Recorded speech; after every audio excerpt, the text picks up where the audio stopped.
आप देख रहे हैं राष्ट्रीय जगत विजन न्यूज।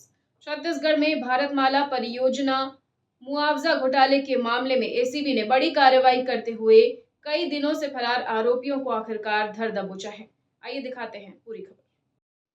छत्तीसगढ़ में भारतमाला परियोजना से जुड़े मुआवजा घोटाले में बड़ी कार्रवाई हुई है। एंटी करप्शन ब्यूरो ने बुधवार को इस मामले में लंबे समय से फरार चल रहे 2 आरोपियों को गिरफ्तार कर लिया है।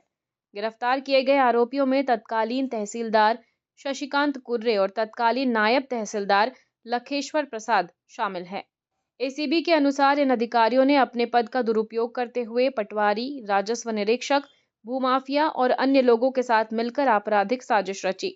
उन्होंने फर्जी राजस्व दस्तावेज तैयार कर वास्तविक भूस्वामियों को तय मुआवजा राशि से कई गुना अधिक भुगतान करवाया है, जिससे शासन को करोड़ों रुपए का नुकसान हुआ। दोनों आरोपियों के खिलाफ भारतीय दंड संहिता की धारा 467, 468, 471, 420, 409, 120 बी तथा भ्रष्टाचार निवारण अधिनियम 1988 की धारा 7 सी और 12 के तहत मामला दर्ज किया गया है।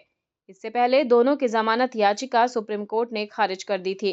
विशेष न्यायालय के द्वारा उनके खिलाफ स्थायी गिरफ्तारी वारंट और कुर्की की प्रक्रिया भी जारी थी।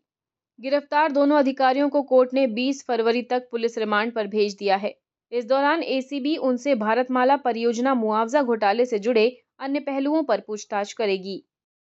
फिलहाल खबरों में इतना ही। अपडेटेड रहने के लिए हमारे चैनल को सब्सक्राइब कर लीजिए। नई खबरों को नोटिफिकेशन के लिए बेल आइकन जरूर दबाइए। नमस्कार।